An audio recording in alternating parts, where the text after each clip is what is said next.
నమస్తే రమగారు. నమస్తే జయ. రమగారు, మనము ఇంతకు ముందు కొన్ని నోవెల్స్ చెప్పుకున్నామండి. మళ్ళీ మధ్యలో కొంచెం ఆగిపోయాము కంటెంట్‌లో పడి. ఏమన్నా స్టార్ట్ చేద్దామా మంచిదుంటే? మన ఎదనపూడి సులోచనారాణి గారి 'జాహ్నవి' ఓహ్! ఇంట్రెస్టింగ్‌గా ఉంటుంది.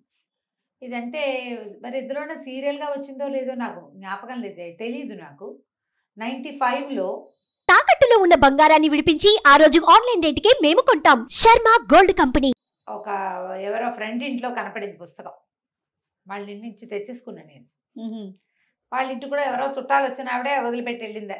అదేలెండి. వదిలిపెట్టి వెళ్ళారు. 95, 96 నాకు గుర్తుండి అంబి పుట్టల. మా హుహు. అబ్బాయి పుట్టక ముందే. 96 ఫస్ట్ మొదటి రోజుల్లో అనుకుందాం. ఓకే. అన్నేళ్ల క్రితం తెచ్చాను. మరి ఆవిడ అప్పుడే రాశారా అనేదైతే నాకు గుర్తులేదు. తర్వాత కాలంలో ఆ పుస్తకం ఎట్లా ఎట్లా చేతులు మారేటో వెళ్ళిపోయింది. మళ్ళీ బుక్ ఫెయిర్‌లో మళ్ళీ కొనుక్కున్నాను నేను. మంచి ఇంట్రెస్టింగ్‌గా ఉంటుంది. ఇది పూర్తి కథ చాలా మలుపులుగా ఉంటుంది. ఈ బుక్ చదివించాలని నా కోరిక. ఓహ్! బ్రీఫ్‌గా నేను కథ చెప్తాను. మొత్తం అంత ఎలాబరేట్‌గా చెప్పటం లేదు. ఒక మాదిరిగా చెప్తా. ఓకే. ఓకే. పుస్తకాలు చదివే అలవాటు ఉన్నవాళ్ళు, అవకాశం ఉన్నవాళ్ళు, ఆసక్తి ఉన్నవాళ్ళు 'జాహ్నవి' తెచ్చుకొని చదవాలి. ఒక విభిన్నమైన క్యారెక్టర్లు, ప్రతి క్యారెక్టర్‌కి ఒక ప్రత్యేకత, దానికి ఒక కథ, ఒక సైకలాజికల్ ఇష్యూ, వాళ్ళ తాలూకు మనస్తత్వాన్ని విశ్లేషించి రాయబడిన పుస్తకం అన్నమాట. ఓకే. బావుంటుంది. ఈ టైటిల్ 'జాహ్నవి' ఈ అమ్మాయి ఒక సైకాలజిస్ట్. MD psychology. యూకేలో ఎక్కడో చదువుకుంటుంది. పేరెంట్స్ లేరు తనకి. కథ ప్రారంభమై సైకాలజీ అమ్మాయి క్లినిక్, సైకియాట్రీ క్లినిక్, తను క్లినిక్‌లో ఉండటము, కొంతమంది పేషెంట్లని హ్యాండిల్ చేయటము అవి కనపడతాయి.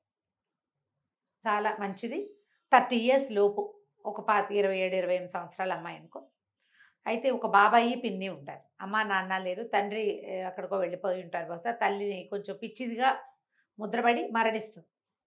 అందువల్ల ఈ అమ్మాయికి సైకలాజికల్ ఇష్యూస్ మీద ఆసక్తి. ఎంబీబీఎస్ చదివాక సైకాలజీ తీసుకుంటుంది. బాబాయి, పిన్ని పెంచుతారు. కొద్దిపాటి ఆస్తి ఏదో వస్తుంది వెనకాల తండ్రిది. వాళ్ళు ఎవరు? రంగనాథ గారు, వరమ్మ గారు భార్యాభర్త. వాళ్ళకి గోపి అని ఒక పిల్లవాడు ఉంటాడు. ఏదో యాక్సిడెంట్లో ఆ గోపి చనిపోతాడు. చనిపోయేసరికల్లా వీళ్ళు బాబాయ్, పిన్ని ఒంటరి వాళ్ళు అయిపోయారని యూకేలో సెటిల్ అవ్వాలని అనుకున్న అమ్మాయి వెనక్కి వచ్చేస్తుంది. వచ్చి వీళ్ళతో పాటు ఉంటుందన్నమాట. ఒక క్లినిక్ అది పెట్టుకుంటుంది. వీళ్ళ ఫ్రెండ్స్ ఫ్యామిలీలోనే ఒక అరుణ్ అని ఒక కుర్రాడితోటి పెళ్లి సంబంధం కుదుర్చుకుంటారు. చిన్నప్పటి నుంచి ఆ గోపికి ఫ్రెండ్. వాళ్ళిద్దరూ కలిసి ఉంటారు. ఈ పిల్లని వీడికి ఇది చేస్తే ఆ పిల్లాడు మన ఇంట్లోనే ఉంటాడని ఇదని చూస్తారు. అతనికి ఏదో బిజినెస్ నడుస్తూ ఉంటుంది ఆ అరుణ్కి. ఈ అమ్మాయి చక్కగా అందంగా నాజుగ్గా బాగుంటుంది. అయితే వీళ్ళకి ఏమవుతుందంటే, ఈ రంగనాథం గారికి శివశంకర్ గారిని ఒక ఫ్రెండ్ ఉంటారు. ఆయన ఏదో చాలా ఇబ్బందుల్లో ఉన్నాడు. వాళ్ళ అబ్బాయికి చాలా పెద్ద జబ్బు చేసిందని ఫ్రెండ్స్ వాకింగ్లో ఎవరో చెప్తే వీళ్ళు వెళ్తారు వాళ్ళని చూసి రావడానికి. ఈ కుమారుడు ఈ గోపి చనిపోయినప్పుడు ఆయన స్నేహితుడు చాలా హెల్ప్ చేశాడు ఆయనకి. హెల్ప్ మరి అలా మరి వాళ్ళ అబ్బాయికి ఏదైనా ప్రాబ్లం వచ్చినప్పుడు వెళ్తారు. చూడాలి గదా! చూడ్డానికి వెళ్తే ఆ రాజాని అమ్మాయి ఎప్పుడో చిన్నప్పుడు చూసింది కానీ అంతగా తెలీదు. ఇప్పుడు చూడ్డానికి వెళ్తే మంచానికి కట్టేసి ఉంటాడు అబ్బాయి. హ్మ్. పిచ్చి. అదేలే. మంచం పొడుగుతా సన్నగా పొడుగాటివాడు. పొడుగుతా ఉన్నాడు. చాలా అందమైన స్ఫురద్రూపైన కుర్రాడు. వాడి పేరు రాజా, ఆ అబ్బాయి పేరు. అతను నేను రాజా అని కానంటాడు. నా పేరు రవి అంటాడు. తండ్రిని గుర్తుపట్టట్లా. ఆయనేమో పొగిలి ఏడుస్తాడు. విపరీతంగా దుఃఖం అనుభవిస్తున్నాడు తండ్రి. ఏం చెయ్యాలో తెలియదు. డాక్టర్ సైకాట్రిస్ట్ ఒక ఆయన ఉన్నాడు. మామూలు డాక్టర్ ఉన్నాడు. ఓ నర్సు ఉంది. వీళ్ళ ఇంట్లో రాబర్ట్ అని ఒక డ్రైవరు. అక్కడి నుంచి సీనో ఎవడో ఒక పనివాడు. వంట చేసే ఆవిడ. ఇంతమంది ఉన్నారు. పెద్ద గ్రాండియర్ ఉన్న కుటుంబం. ఏం చెయ్యాలో తెలియదు. లేక కలిగిన కుమారుడు ఆయనకి. సరే, ఈ జాహ్నవి ఈవిడ సైకాలజిస్ట్ కదా, కానీ సైకాలజిస్ట్ అని పరిచయం చేయకుండా ఫ్రెండ్ కూతురు అని పరిచయం చేస్తారు హుహు. అతన్ని హ్యాండిల్ చేయడానికి. ఓకే. ఆ అమ్మాయి రోజు వస్తుంది ఇక్కడికి. మెల్లిగా ఆ కుర్రాడు ఈ అమ్మాయికి అలవాటు పడతాడు. అమ్మాయి రావడము, దాని ప్రెజెన్స్, దాని మాటలు. పిల్ల అందంగా ఉంది, మృదువుగా మాట్లాడుతుంది. పైగా పేషెంట్లను హ్యాండిల్ చేయడం వచ్చు కదా. అవును గదా! ఆ హ్యాండిలింగ్లో వీళ్ళిద్దరూ ఒకళ్ళకొకళ్ళు కొంచెం స్నేహం అవుతారు. అయితే ఏమవుతుంది, బయటికి తీసుకెళ్తానంటుంది ఒకరోజు. బయటికి తీసుకెళ్తానంటే సరే, అతను ఎట్లా చేస్తాడు, వాడికి డ్రైవింగ్ రాదు. అబ్బాయికి వచ్చు. వీడు మతిపోయింది అబ్బాయికి. నేను అసలు రాజానే కానంటున్నాడు. ఏం చేసినా రాజాలాగా బిహేవ్ చేయటం అతను. రవి అని ఎవడో వేరే క్యారెక్టర్ లాగా చేస్తాడు. విపరీతంగా చదువుతాడు. వాళ్ళకి చాలా పెద్ద లైబ్రరీ ఉంది. పుస్తకాలు చదవటం వల్ల ఇలా అతిగా అయిపోయాడు అనుకుంటారు. బయటికి తీసుకెళ్తుంది. కార్ డ్రైవింగ్ చూస్తే ఆశ్చర్యపోతారు. వాడికి ఎంత చాకచక్యమైన డ్రైవింగ్. మతిపోయిన వాడికి అలా ఎలా వస్తుంది? ఒక పెట్రోల్ బంక్ దగ్గర ఒక కుర్రాడు కనపడతాడు. ఆ కుర్రాడు రవిబాబు ఫ్రెండ్ అని డ్రైవర్ చెప్తాడు. వీడిని ఇతను చూడగానే గబుక్కుని దగ్గరకు వస్తాడు. అతను వచ్చేసరికల్లా అతను కావలించుకోపోతాడు. పటాపటా కొట్టేస్తాడు ఈ అబ్బాయి. ఏంటి అసహ్యంగా మీద పడి కావలించుకుంటే ఎవడరా నువ్వు అంటాడు. అనేసరికి అర్థం కాదు. వీళ్ళిద్దరు క్లోజ్ ఫ్రెండ్స్ అయినప్పుడు వీడు మతిపోయినా కూడా నాన్నని వాళ్ళని గుర్తుపట్టట్లేదు. ఓకే, ఫ్రెండ్ని కూడా గుర్తుపట్టట్లే వాడు. సరే ఇంటికి తీసుకొస్తుంది. ఈ అమ్మాయికి ఎందుకు అనుమానంగా ఉంటుందంటే అవతల వాడు ఆశ్చర్యపోవటము, ఇదేంటి వీడు ఇలా ఉన్నాడు అనే వాడి డైలాగు ఈ అమ్మాయికి విచిత్రంగా ఉంటుంది. కనుక్కోవటానికి వెళ్తుంది. వెళ్తే అతను చెప్తాడు, వీడు 100% రాజా కాదు. ఎందుకంటే రాజా నేను బాయ్ ఫ్రెండ్ గర్ల్ ఫ్రెండ్. వీడు మగవాడు. వీడు 100% రాజా కాదు. వేరే ఎవరో వ్యక్తి రాజా వేషంలో వీళ్ళ ఇంట్లో ఉన్నాడు. వాడు హోమో. ఈ కనపడుతున్నవాడు అలాంటి వాడు కాదు. అలా ఎలా మారిపోతారు? పోలికలు అవి ఉంటాయి, తత్వం మారదు కదా. ఈ అమ్మాయికి అనుమానంగా ఉంటుంది. ఇంతలో ఏదో ఒక కేసు ఒకటి బయటపడుతుంది. ఎంత ట్రై చేసినా ఈ అబ్బాయిని రాజాని చేయలేకపోతారు వీళ్ళు. కొద్ది రోజులకి ఈ కుర్రాడికి ఈ రాజాకి తెలిసిపోతుంది ఈ అమ్మాయి డాక్టర్ అని. తనని ఒప్పించడానికి ట్రై చేస్తున్నారని వచ్చి బాగా కొట్టేస్తాడు. నువ్వు డాక్టర్వి, నన్ను మోసం చేయబోయావు అంటే అప్పుడు అమ్మాయికి తెలుస్తుంది తను హోమో అని ఉన్నది కదా. వీడు ఆడపిల్లని కావలించుకుంటే వీడి బిహేవియర్లో తేడా వచ్చేసింది. వీడు అలాంటి వాడు కాదు. గ్యారంటీగా వీడు ఇంకొకడు. నువ్వు ఎవరు ఏమిటి అని అడిగితే వాడు ఏం చెప్తాడు, నేను ఎక్కడో చిన్న కుటుంబంలో పెరిగాను, మా అమ్మ నాన్న కన్నడ వాళ్ళు, మాకు తెలుగు కూడా వచ్చు, నేను ఎవరి దగ్గర పనిచేసేవాడిని, వాళ్ళ అమ్మాయి నా మీద మనసు పడిందని అక్కడి నుంచి పారిపోయాను. ఇక వాడికి ఒక స్పెషల్ స్టోరీ ఉంది. అదేలేండి. ఇప్పుడు ఇక్కడ స్టోరీ ఏంటి, శివశంకర్ గారు బాగా కోటీశ్వర్లు, వాళ్ళకి ఒకడే అబ్బాయి. వాడు ఏదో చదువుకున్నాడు, పుస్తకాలు చదువుకుంటాడు, ఫ్రెండ్స్తో కొంచెం తిరుగుతాడు, పెళ్ళి వద్దంటున్నాడు, పెళ్లి సంబంధాలు చూస్తే నా పెళ్ళి వద్దంటున్నాడు. వాడు రహస్య జీవితం ఉంది వాడికి ఒకటి. వీడు చూస్తే వీడికి రహస్య జీవితం లేదు, వీడిదంతా ఓపెన్ హిస్టరీ. వీడు అటువంటి వాడు కాదు. ఇంతలో ఒక హత్య నేరం ఒకటి బయటపడుతుంది. ఆ హత్య ఏమిటి, సముద్రంలో ఒక బాడీ దొరికింది. ఆ చచ్చిపోయిన వాడు థియోసాఫికల్ సొసైటీ మెంబర్ అని, వాడి పేరు రవి అని బయటపడుతుంది. ఓహో. ఇప్పుడు ఈ కథ అంతా చూసేసరికల్లా ఇక్కడ రాజా రూపంలో ఉన్నవాడు రాజా కాదు, వీడే రవి. అంటే వాడు చచ్చిపోయిన వాడు రాజా అనమాట. పోలికలు ఒక రకంగా ఉన్నాయి. హత్యా నేరం పడుతుంది ఈ అబ్బాయి మీద. ఇతనే చేసినట్టు. పోలీసులు అరెస్ట్ చేస్తారు. అరెస్ట్ చేసేసరికల్లా వీడు తన లిస్ట్ అంతా చెప్తాడు, ఎవరెవరి ఇంట్లో తను ఎక్కడెక్కడ ఉన్నాడు.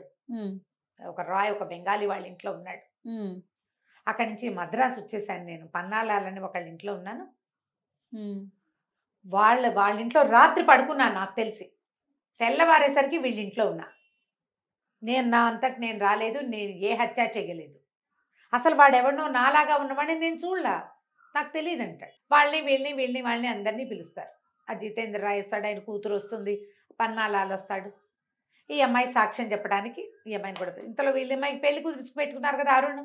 ఈ అమ్మాయి ఈ రవి చుట్టూతా, ఈ పిచ్చి పేషెంట్ చుట్టూతా తిరిగి వీడి ఆకర్షణలో పడుతుంది. ఇతనికే ఇంపార్టెన్స్. అది ఒక ఛాలెంజింగ్ కేసు. ఇద్దరు వేరు వేరు వ్యక్తులని తెలిసాక ఇంట్రెస్ట్ తగ్గినా కూడా అంత మటుకు వీడి చుట్టూతా తిరుగుతుంది. అదేలే. కానీ ఆ కుర్రాడి మీద ఆసక్తి ఏర్పడుతుంది. వాళ్ళతో ఒక సాన్నిహిత్యం ఏర్పడింది కదా. అతనికేమో ఈ అమ్మాయి పెళ్లి కాదనేలాగా ఉందని ఇష్టం వచ్చేస్తుంది. కొట్టుకుంటూ ఉంటారు, పోట్లాడుకుంటూ ఉంటారు. పిన్ని బాబాయికేమో ఎట్లాగైనా ఈ పిల్లని అరుణ్కే ఇచ్చి చేయాలని ఉంటుంది, తమ కొడుకు స్నేహితుడు కాబట్టి. ఈ అమ్మాయికి ఈ రాజా రవి ఇద్దరు క్యారెక్టర్లలో ఒకడున్నాడుగా, వాడి ఆసక్తి ఉంటుంది. సరే, మొత్తానికి పోలీస్ కేసు.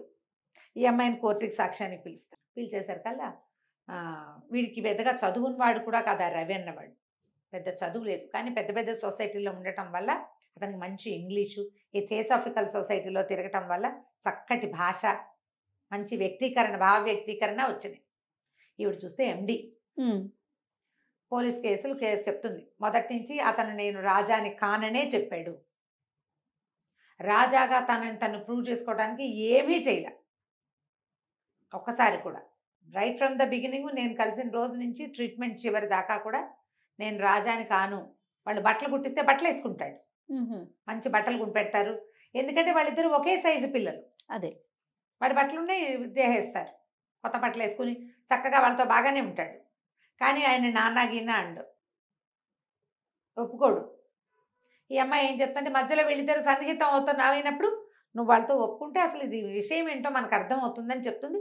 కొంచెం అంతకుముందు చిరతపులిలాగా పోరాటానికి దిగేవాడు కొంచెం తగ్గించుకుంటాడు. ఈ రెండో రోజున ఏమవుతుంది, మొదటి రోజు తను వెళ్ళి సాక్ష్యం చెప్తుంది. అతను వచ్చినా సరే అతనితో మాట్లాడుతుంది, ఎందుకంటే వాడు మంచి చరిత్ర ఉన్నవాడు కాదు, గత చరిత్ర. ఈ అరుణ్తో కలిసి వచ్చేసి వీడు ఆశ్చర్యపోతాడు, తనతో అంత స్నేహంగా ఉన్న అమ్మాయి ఇట్లా వదిలేసింది అని. ఇంటికి వచ్చేసాక మర్నాడు లాయర్ ఫోన్ చేస్తాడు, నువ్వు ఇవాళ రావాల్సింది, పన్నాలాలు మొత్తం కేసు అంతా తిప్పేశాడు. శివశంకరం గారి దగ్గర ఉన్న రాబర్ట్ అని డ్రైవర్ ఉన్నాడు కదా, అతను ఇందులో ఇన్వాల్వ్ అయి ఉన్నాడు. అతను సాక్ష్యం ఏం చెప్పాడంటే, పన్నాలాలు చెప్పాడు ముందు, మా ఇంటికి వచ్చాడు రాబర్ట్ అనే ఒక అతను, మా అక్కయ్య కొడుకు అచ్చు ఇలాగే ఉంటాడని చెప్పాడు. మా ఇంట్లో ఉన్న రవిని చూసి ఆ రాజా ఫోటో కూడా చూపించాడు, వాళ్ళే ఏదో చేసి ఉంటారు. ఇప్పుడు రాబర్ట్ ఎవరు అని వెతికి ఆ రాబర్ట్ ఫోటో చూపిస్తే వీడే మా ఇంటికి వచ్చిన వాడు అని గుర్తుపట్టాడు. ఆ రాబర్ట్ని పట్టుకుంటే రాబర్ట్ ఏం చేశాడంటే, నాగరాజు అని ఒకడున్నాడు, మేమిద్దరం కలిసే వీళ్ళిద్దరు ఈ కుర్రాడు వాడు కలిసి మా బాబుగారు అబ్బాయిని చంపేశారని చెప్పాడు. వీడి చుట్టూతో ఇంకా బిగిసిపోయింది. వీడు ఇప్పుడు ఒక కోటీశ్వర్ల ఇంట్లో చేరాడు, ఇష్టం ఉండో లేకో. అక్కడ ఉండాల్సిన అబ్బాయి చచ్చిపోయాడు అంటే వీడే చంపేసి ఉండొచ్చు అనే అనుకోవచ్చు, అనుకుంటారు కదా. ఎన్ని మలుపులు తిరుగుతుందో జయ. ప్రతి చోట ఒక బలమైన క్యారెక్టర్ ఉన్న కుర్రాడిని చూపించడానికి ఎంత బాగా ట్రై చేస్తారు. ఆ అమ్మాయి డాక్టర్గా ఉండి మంచి ఆలోచన పటిమ ఉండి ఎట్లా ఆకర్షితులవుతారో చూపిస్తారు. చాలా వివరంగా భలే బ్రహ్మాండంగా ఉంటుంది కథ. నేను చకచకా చెప్పేస్తాను. అవును. అయితే కథ చదువుతుంటే ఒకసారి చదివితే మాత్రం బాగా అర్థం కాదు, రెండోసారి చదవాలి. అంత బాగుంటుంది, బాగా పట్టుగా కూడా రాస్తారు. అక్కడి నుంచి ఏమవుతుంది, కుర్రాడికి శిక్ష పడే పరిస్థితి వచ్చేస్తుంది. ఇంతలో ఈ శివశంకర గారు సూసైడ్ చేసుకుంటారు. ఈ రవిని వదిలేస్తారు. ఆయన ఒక ఉత్తరం రాస్తాడు. ఆయన రాసిన ఉత్తరంలో ఉంటుంది అసలు కథ, అసలు ఇక్కడ ఏం జరిగింది అని. ఈ శివశంకర గారికి భార్య ఉంది, సంతానం కలగల. అయితే ఈయనకి కళ్యాణి అని ఒక అమ్మాయితోటి స్నేహం, అమ్మాయి బాగా తిరుగుతుంది. ఈయనతో పాటు ఇంకా 5-6 స్నేహాలు ఉంటాయి. ఆ కళ్యాణి ఒకరోజు ఆయన దగ్గరికి వచ్చింది. ఇది ఇలా స్టార్ట్ అయిందనమాట. వచ్చి ఏం చెప్పిందంటే, నీ దగ్గర నువ్వు పెంచుకుంటున్న నీ కొడుకు రాజా నా కొడుకు, నాకు 2 పిల్లలు పుట్టారు. డాక్టర్ శేషారత్నం అని ఆవిడ ఈయన భార్యకి డెలివరీ చేస్తుంది. అదే రోజున ఈ కళ్యాణి కూడా డెలివరీ అయింది. నీ భార్యకి వికృతి శిశువు పుట్టింది, ఆడపిల్ల, దాన్ని పారేశారు వాళ్ళు. పిల్లలు అప్పటికే 4 కాన్పుల్లో పిల్లలు పోగొట్టుకుని ఉంది, నీ భార్య చచ్చిపోతుందని నాకు పుట్టిన ట్విన్స్లో ఒక పిల్లవాడిని నీ భార్యకి అప్పచెప్పింది శేషారత్నం. ఓహో, నువ్వేమో ఈయనేమో ఈ శేషారత్నం ఈ డెలివరీ సరిగ్గా చేయండి, మిమ్మల్ని అమెరికా పంపిస్తానని చెప్పాడు ఈయన. పిల్ల చచ్చిపోయిందంటే ఈయన డబ్బులు ఇవ్వడు కదా, అదేలే. అందుకని ఆవిడ ఏం చేసింది, 2 మగ పిల్లల్లో ఒక పిల్లాన్ని అక్కడ పెట్టింది. ఇక్కడ పెట్టాను. రవి నా దగ్గర 5 ఏళ్ళు వచ్చేదాకా నాతోటే ఉన్నాడు. తర్వాత నన్ను నాయర్ అని ఒక ఫ్రెండ్ పిలిచాడు, నేను వాడితో వెళ్ళిపోయా. ఈ పిల్లాన్ని ఒక కన్నడ ఫ్యామిలీకి అప్పచెప్పాను. వాడు ఎక్కడున్నాడో నాకు తెలీదు. నాకు ఇప్పుడు 20 ఏళ్ళు జైల్లో ఉన్నాను నేను. వాడు ఒక హత్యానేరంలో ఇరుక్కుని వాడి వల్ల నేను కూడా ఇరుక్కుపోయా. నేను నా కొడుకు దగ్గర ఉండడానికి వచ్చాను. ఈ పిల్లాడు నా కొడుకు. ట్విన్స్ని ఎత్తుకుని ఉన్న ఫోటోలు, శేషారత్నం గారు రాసిన ఉత్తరము అన్నీ ఉన్నాయి అందులో. అది చూసేసరికల్లా అంతకుముందు ఈ కళ్యాణి తనని పెళ్లి చేసుకోమని ఈయన్ని 2వ పెళ్లి చేసుకొని నీకు పిల్లల్ని కంటానని అడిగితే, మీ నాన్న తాగబోతూ మీ అమ్మ తిరుగుబోతూ అని ఎక్కిరిచ్చాడు ఈయన. స్నేహానికే కానీ నువ్వు నాకు ఇంకెందుకు పనికిరావు, నేను నిన్ను పెళ్లి చేసుకోను అని. అందుకని ఈ అమ్మాయి ఏం చేసింది, ఈ కళ్యాణి ఈ పిల్లలిద్దరూ నా పిల్లలు అనేసరికల్లా ఈయనకు అసహ్యం పుట్టేసింది. పైగా తండ్రి ఎవరు అని అడిగితే, వాడెవడో తిరిగిపోతూ తాగుబోతూ ఎలాగో 2 పిల్లలు కడుపున పడ్డారు అంతేనని చెప్పింది. ఈయనకి ఎంత చీదర పుట్టేసిందంటే, ఇన్నాళ్ళు అదెవరితో తిరిగిపోతూ దాని కొడుకుని పెంచానా నేను, పైగా నా కర్మకి వాడేమో హోమో అయ్యాడు. కళ్యాణి పిల్లాడు అవటం వల్ల కదా వీడికి ఈ లక్షణం వచ్చింది. ఎలాగైనా వాడిని వదిలించేసుకోవాలనుకున్నాను నేను. వాడిని నాతో ఉంచుకోదలుచుకోలే. వాడు చాలా ప్రేమగా ఉండేవాడు. తండ్రి కొడుకు అసలు పక్కపక్కన ఆనుకుని పడుకునేంత స్నేహం. కానీ ఆయనకి చివర్లో ఆ కొడుకు అంటే రోత వచ్చేస్తుంది. ఎందుకంటే ఆ పిల్లాడు నా పిల్లాడు కాదు, వాడి గుణము మంచిది కాదు. హోమం అంటే మరి ఆ రోజుల్లో యాక్సెప్టెన్సీ లేదు. ఇలాంటిది ఎందుకు వచ్చింది వీడికి? వంశం ముందుకెళ్ళదన్న బెంగ మొన్నటిదాకా ఉండేది. ఇప్పుడు అసలు ఆ కొడుకే నా కొడుకు కాదని కాదు నాకు కదా. తెలిసిపోయింది. నేనేం చేయాలో నాకు తెలియలేదు. మద్రాసు వెళ్ళాం మేము. వాడు కూడా నాతో పాటు వచ్చాడు. మద్రాసు బీచ్లో నిన్ను చూసాం. ఈ రవికి రాస్తాడనమాట ఆయన ఉత్తరం. అదే పోలికల్లో ఉన్న కుర్రాడు కనపడేసరికి మేము మా వాడిని డిస్పోజ్ చేసి వీడిని ఇచ్చేసి వీడిని ఇరికించి ఈ పిల్లల నుంచి తప్పించేసుకోవాలనుకున్నాను. నేను కళ్యాణి పిల్లల నుంచి నా జీవితాన్ని పూర్తిగా విముక్తి చేసేసుకోవాలనుకున్నా. స్వయంగా నా చేతులతో నేనే రాజాని చంపేశాను. అయ్యో. చంపేశారు. చంపేశాక ఈ రాబర్ట్ ఏం చేశాడు, ఒక బాక్స్లో పెట్టి బాడీని డిస్పోజ్ చేశాడు. పన్నాలాల ఇంట్లో నిద్రపోతున్న రవిని తీసుకొచ్చేసారు. ఒకవేళ అది బయట పెడితే మేము ఎవరో అనామకుడు రోడ్డు మీద తిరుగుతున్నాడు అనుకున్నాం. కానీ వాడు అనామకుడు కాదు, థియోసాఫికల్ సొసైటీలో మెంబరు. వాడు చాలా ప్రముఖమైన వాడే. అదంతా బయటపడేసరికల్లా ఇలా అయింది. తీరా కొద్ది రోజులు గడిచేసరికల్లా నాకు శేషారత్నం ఉత్తరం రాసింది. ఏమని? ఆ పిల్లలు నీ పిల్లలే అని.